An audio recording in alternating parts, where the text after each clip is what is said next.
submitted a paper to a peer-reviewed journal before, and unless you were born as a little scientific writer genius, chances are that you probably received reviewer comments saying things like, "The significance of these findings is unclear. The authors don't address the limitations of the study. I don't see how this study adds to the field." Or the worst, "This doesn't seem impactful enough for this journal," which frequently makes the editor immediately reject your submission before you even have a chance to fix the problem. When you receive this kind of feedback, it usually means that it wasn't your research itself that failed to impress the reviewers, but your discussion. And this is actually more common than uncommon, even among experienced researchers. The discussion is the section of a paper that people struggle with the most, and because of that, spend the least time improving it. That's why in this video, I want to discuss the main reasons that make not only reviewers, but supervisors, editors, and readers in general judge you the hardest in the discussion than in any other parts of the paper. And of course, how you can avoid these traps. If this is your first time here, my name is Jenifer. I have more than 15 years of experience working around the world as a biomedical scientist, doing research, publishing papers, supervising students, and all the academic stuff. Here at the Input Advisor, I share all the best tools I discovered through my journey, as they might inspire you to have an easier and more enjoyable academic experience too.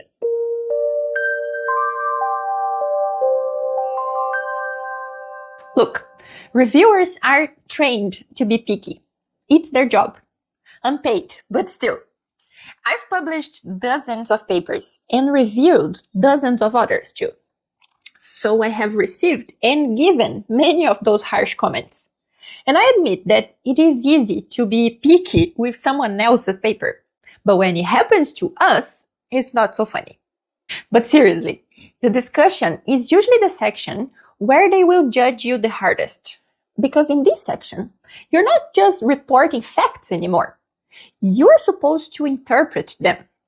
The discussion is the part of your paper that really proves that your work is valuable. Your results show what you found, but your discussion is where you prove how it all matters. Here, reviewers want to know if the authors actually understand what their findings mean, how this work moves the field forward, what the limitations and potential implications of the study are. See how this goes far beyond simply comparing your findings with similar studies. Of course, successfully addressing each of these topics is too much for a single video, and I'll make separate videos to explain it. So make sure you subscribe to the channel so that you don't miss them. What I want to discuss today are the general approaches to the discussion section that can turn on your reviewers' red lights and make them quickly start doubting the credibility of your whole paper. That's why this part can feel tricky, because if you sound too confident, they will say you are overinterpreting your findings. If you sound too cautious, on the other hand, they will say your work lacks impact. And the worst scenario, if you just repeat your results, they will say that your study has no depth or relevance at all. I know it sounds a bit obvious when I put it like that, but these are traps that are very easy and common to fall into. So let's walk through each one so you can avoid them. Let's start with just repeating your results, because this is probably the most common one, especially among beginning writers. So let's cover it right away. It's quite common to see authors repeating one or a few key results in their discussion that have already been presented in the results section, but following them up with a potential conclusion that can be taken from them. I mean, drafting conclusions is not wrong. It's actually part of the discussion process as well, but it's also different from interpreting the result. I think it's easier to explain if I give you an example. So imagine a study where researchers asked the students to give presentations either wearing a pirate hat or without one, and then measured their confidence and audience engagement. A discussion paragraph for a paper like that could easily sound like this. Students wearing pirate hats showed higher confidence scores and received better audience engagement ratings than students without hats. These findings suggest that pirate hats improve presentation confidence and make presentations more engaging. It kind of sounds like a discussion, doesn't it? But in fact, this is basically just the results repeated with slightly different wording. It tells us what happened, but not what the findings actually mean. So a better discussion for the same study could sound like this. Although students wearing pirate hats appeared more confident, the effects may have been driven more by humor than by confidence itself.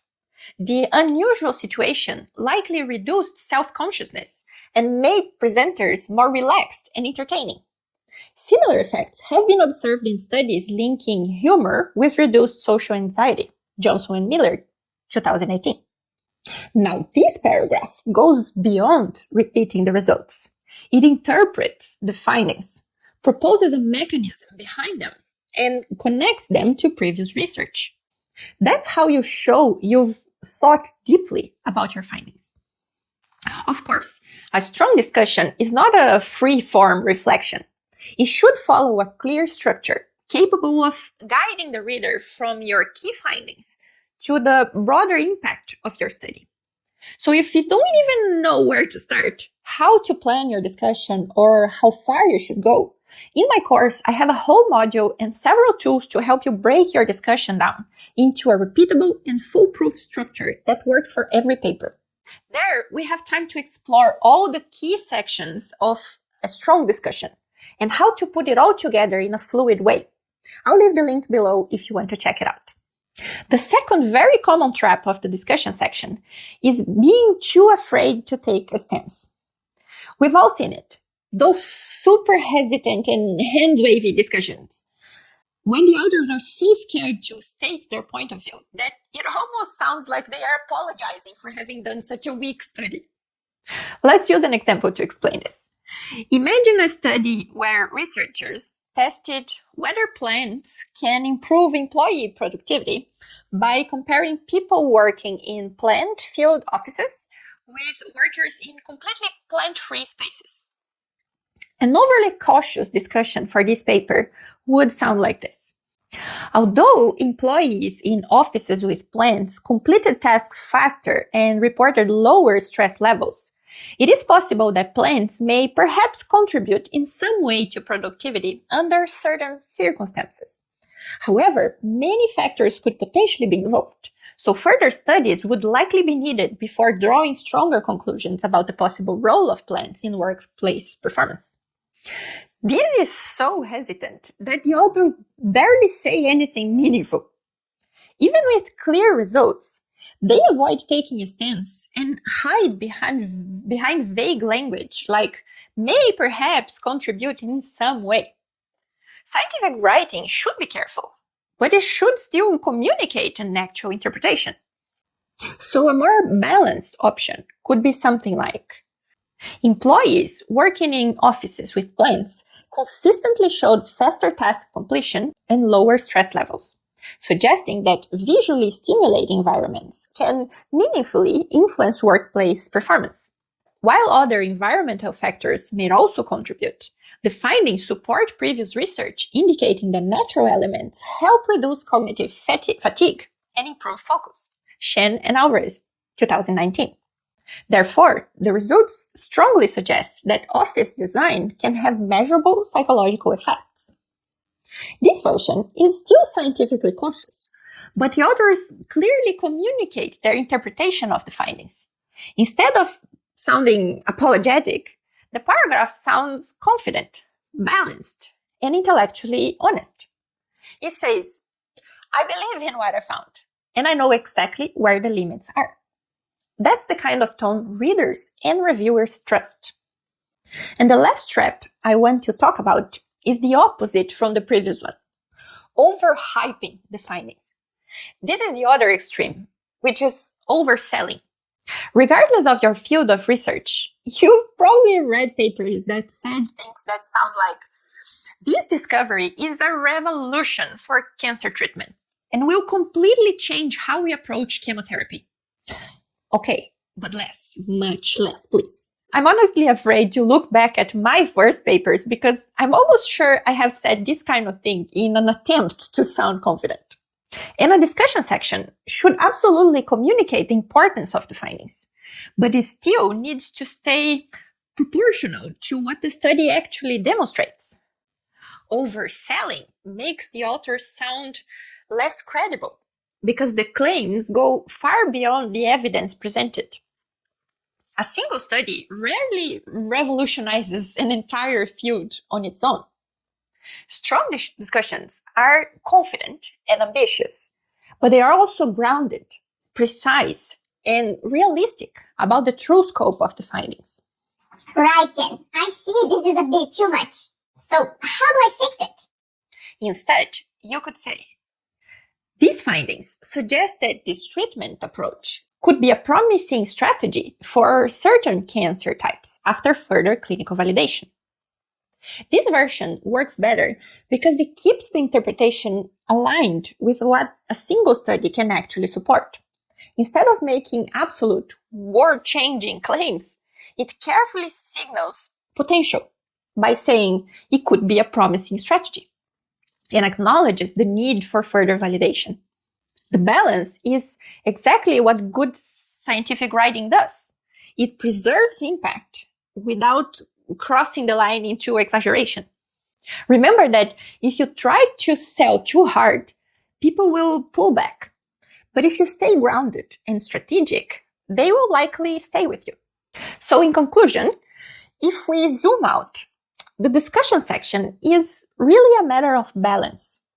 You are constantly walking between saying too little, saying too much, or just repeating what you already showed.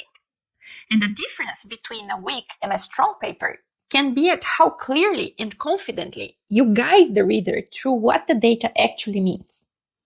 The good news is that once you start recognizing these patterns, you can actually start controlling the way your discussion is perceived, instead of just hoping that reviewers get it on their own. I'm also curious about your experience with this. Have you ever received a reviewer comment that felt like it was actually pointing to one of these three problems? Maybe too descriptive, too cautious, or too exaggerated? Please share it in the comments so that others can start identifying when the reviewers are indirectly pointing to a problem in the discussion. And if this video helped you understand why your discussion section might be getting harsh reviewer comments, make sure you give it your like and subscribe to the channel so that you don't miss our new videos on how to write and publish your papers in an easier, more professional, and more enjoyable way. See you soon!